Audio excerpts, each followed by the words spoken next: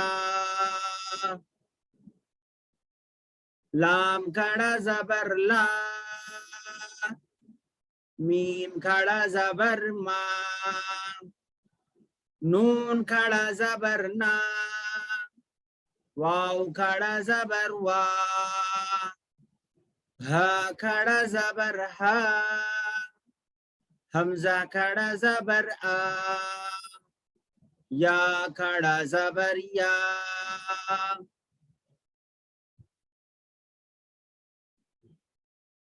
حمزہ کھڑا زبر آ دال زبر دا آدا میم زبر ما آدم حمزہ کھڑا زبر آ میم زبر ما آما نون زبر نا آمنا میم کھڑا زبر ما لام زیر لی مالی کاف زیر کی مالی کی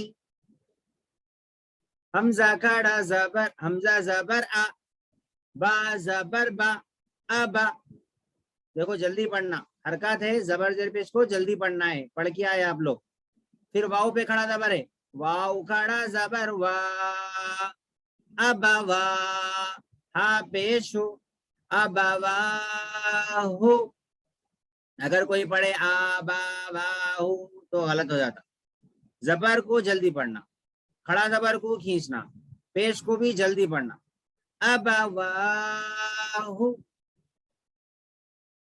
اب آگے دیکھیے حمزہ کھڑا زبر آ تا کھڑا زبر تا آتا نون یا زیر نی آتانی آتانی نون یا زیر نی کو کھینچنا ہے کیونکہ یہاں پہ جزم اس سے پہلے زیر ہے اس کے بعد دیکھیے غین کھڑا زبر غو واو یا زیر وی غاوی نون زبر نا غاوینا نون کو نہیں کھینچنا نا جلدی پڑھنا غین کو کھینچنا ہے واو یا زیر وی کو کھینچنا ہے نون زبر نا نہیں پڑھنا ہے کھینچنا نہیں ہے جلدی پڑھنا ہے واو یا زیر وی کو کھینچ کے پڑھنا غین کھڑا زبر غا کو کھینچ کے پڑھنا آدم آمنا مالکی میں غاوینہ پہ ہوں اور کوئی مالکی آمنت سے ابھی پڑھ رہے جو میں پڑھا رہا ہوں وہ پڑھیے اگر پچھلا چھوٹ گیا تو بھی ابھی میں جو پڑھا رہا ہوں وہ پڑھیے ٹھیک ہے ورنہ آپ پیچھے کا پڑھتے آئیں گے اور آگے کا بھولتے چلے جائیں یا کھڑا زبر یا صاد کھڑا زبر صا یا صا لام زیر لی یا صالی حا پیش حو یا صالحو اس کے بعد دیکھیے حمزہ زیر ای لام کھڑا زبر لا الا ہا پیش ہو الہو نون الف زبر نا الہنا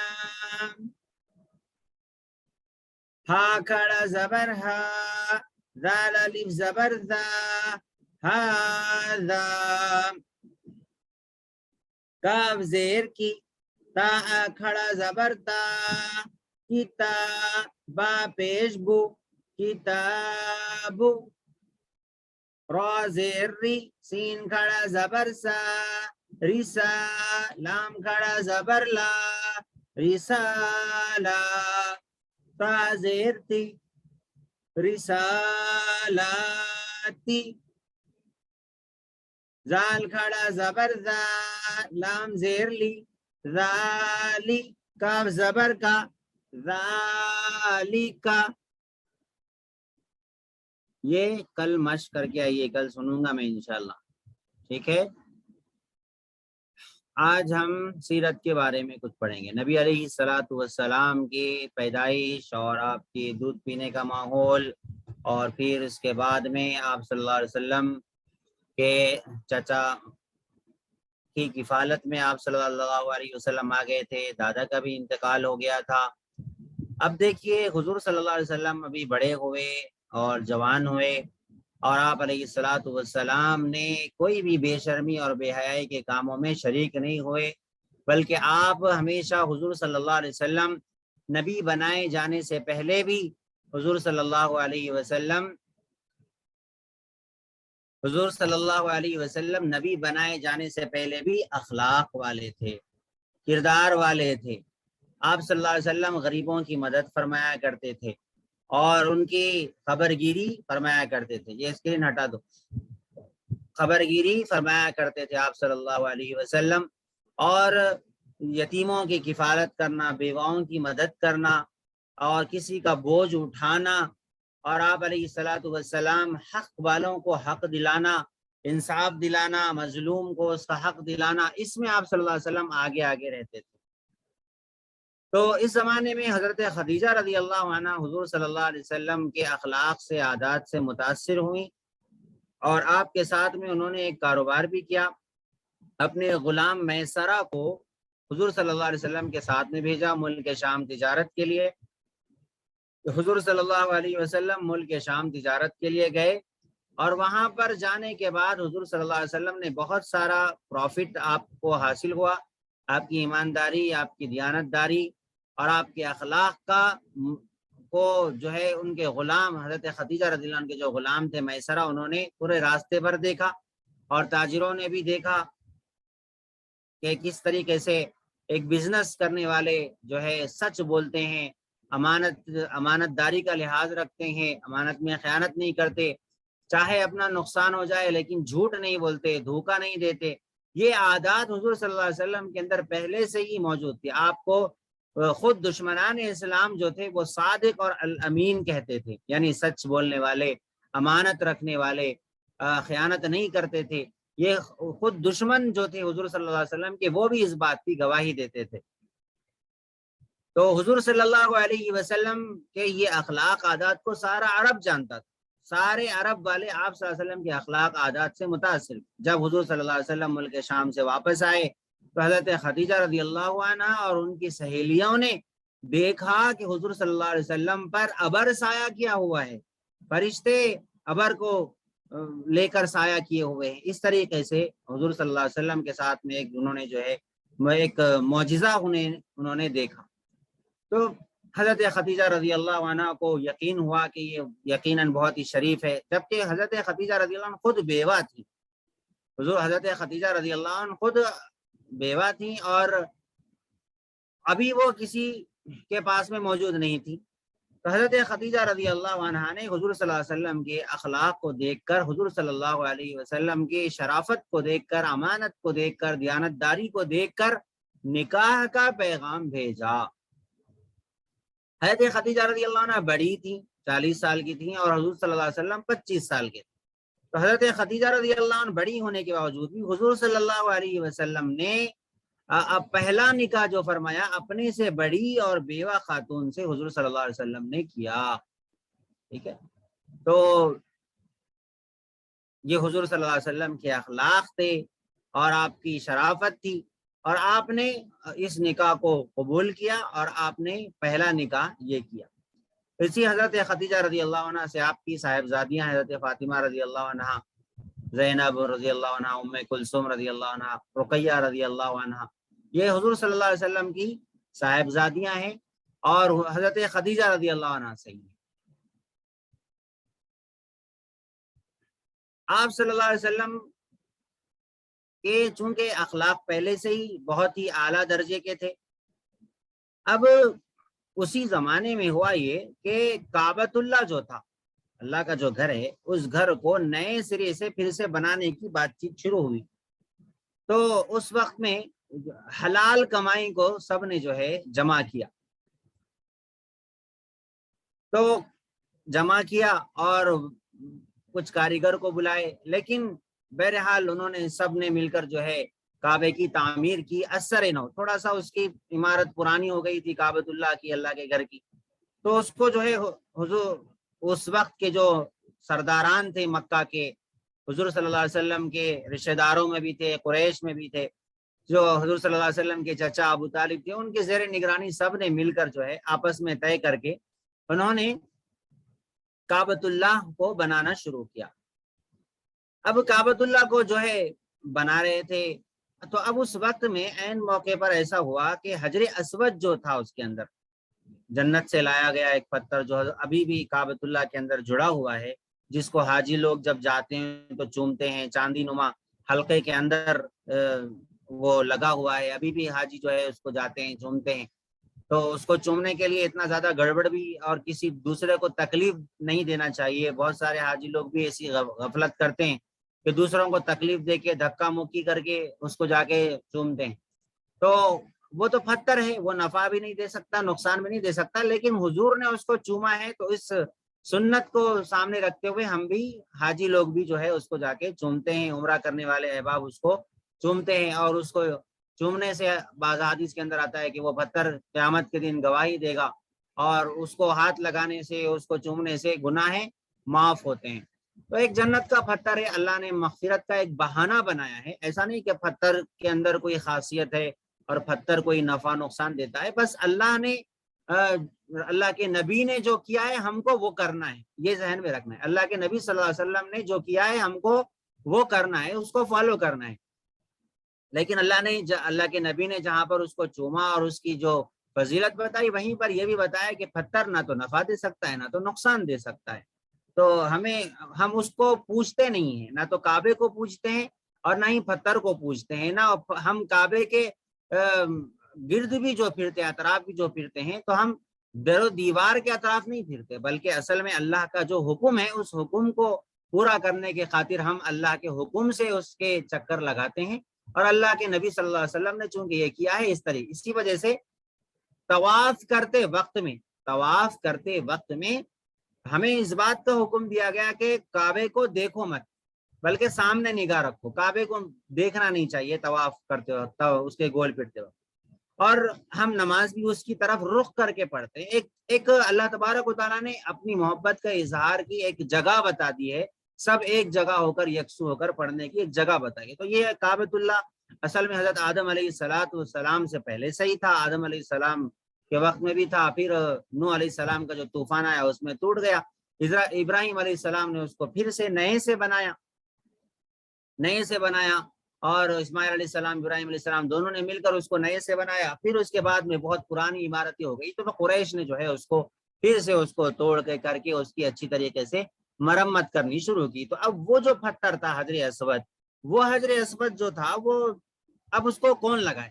سب کو معلوم تھا کہ یہ بہت اچھا پتھر ہے، بہت بڑا پتھر ہے، بہت اس پتھر کے اندر بہت فضیلت ہے وغیرہ وغیرہ، ان کے بھی دماغوں کے اندر تھا. ابھی حضور صلی اللہ علیہ وسلم نبی بھی نہیں بنائے گئے، اسلامی تعلیمات بھی نہیں تھی، لیکن وہ لوگ بھی کعبے کی عظمت کرتے تھے، اور پتھروں کے بارے میں، اس پتھر کے بارے میں بھی ان کو کچھ کہانیاں وغیرہ معلوم تھی، تو اسی وجہ سے اس کی عظمت کرتے تھے. تو اب اس پتھر کو کون سا قبیلہ، سب قبیلوں نے پیسے ڈال کے کر کے تھوڑی تھوڑی اینٹ سب نے اٹھائی، سب نے ہاتھ لگایا، اور خود حضور صلی اللہ علیہ وسلم بھی شریک تھے اس کعبے کی تعمیر میں، اور آپ صلی اللہ علیہ وسلم بھی اس کے اینٹ پتھر اٹھانے میں شریک تھے.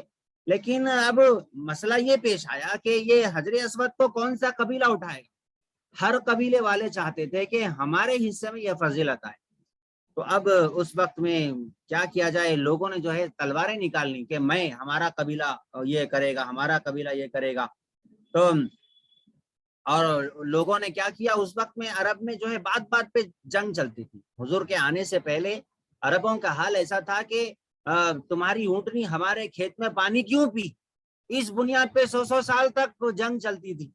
باپ مرتا تو اپنے بیٹے کو بول کے مرتا کہ بھائی میرا بدلہ لینا، اس سے میرے خاندان کا بدلہ لینا، تو میں وصیت کر کے جاتا ہوں. تو اس طریقے سے جنگیں چلتی تھی، جہالت چلتی تھی، بات بات پہ تلوار نکلنا، آپس میں لڑنا کرنا، یہ ان کے اندر ایک جنونی اور جہالت والا مزاج ان کے اندر تھا.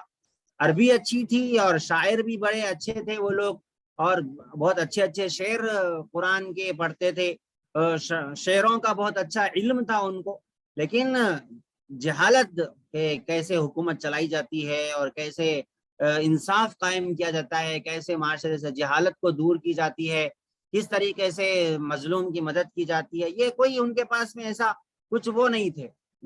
تو بہرحال انہوں نے جو ہے اب ایک سردار ہوتے تھے قبیلے کے, تو سب نے مل کے جو ہے خون کے اندر ہاتھ ڈال دیا کہ بھائی ہم آخر دم تک مرے تک یہ فضیلت ہم حاصل کریں گے یا پھر اپنی جان دے دیں گے. تو اب ایسے ہی ہوا. تو اس وقت میں ایک بوڑھے سردار تھے ولید ابن مغیرہ, وہ بوڑھے سردار نے مشورہ دیا کہ دیکھو بھائی ایسا کرو کہ اگلے دن صبح صبح سب سے پہلے مسجد کے اندر, یعنی یہ مسجد حرام کے اندر, اس کعبے کے اندر سب سے پہلے اس ایریے میں جو آئے گا, سب سے پہلے جو اس دروازے سے انٹری کرے گا, ہم اس کو اپنا فیصلہ کرنے والا مان لیتے ہیں اور وہ ہمارا فیصلہ کرے گا. تو سب نے کہا کہ بھائی ٹھیک ہے, چلو تمہارا مشورہ قبول ہے. تو اب حضور صلی اللہ علیہ وسلم ہی اتفاق سے, یعنی اتفاق سے کیا, حضور تو اکثر کعبے کے اطراف میں رہتے تھے, آتے جاتے رہتے تھے.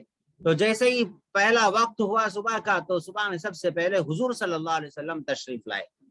تو جیسے ہی ان لوگوں نے, سارے سرداروں نے حضور صلی اللہ علیہ وسلم کو دیکھا تو کہنے لگے کہ ان کے فیصلے پر ہم راضی ہیں اور ان کے فیصلے کو ہم قبول کرتے ہیں.